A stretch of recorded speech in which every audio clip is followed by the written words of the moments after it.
Welcome to Kenton's videos. Enjoy the video. You start by making sure prerequisites are met.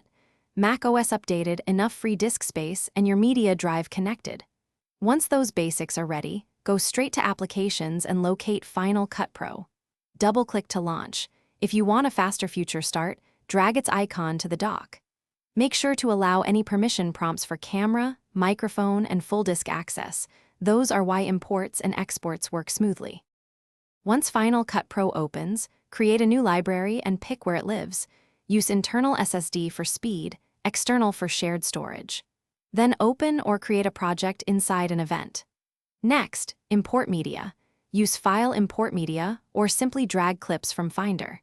If your footage is large or from complex codecs, enable optimized or proxy media to maintain smooth playback. This is why editing stays fluid.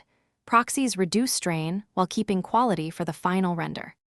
You now set project properties, resolution, frame rate, and color space, so your timeline matches delivery needs. Drag clips into the timeline, perform trims, add transitions, and balance audio levels. Do this incrementally so changes are reversible. When ready, use the Share menu to export, selecting codec and destination drive that match your audience. If things go wrong, restart Final Cut Pro and relink any offline media. Relinking fixes path issues when drives moved or names changed.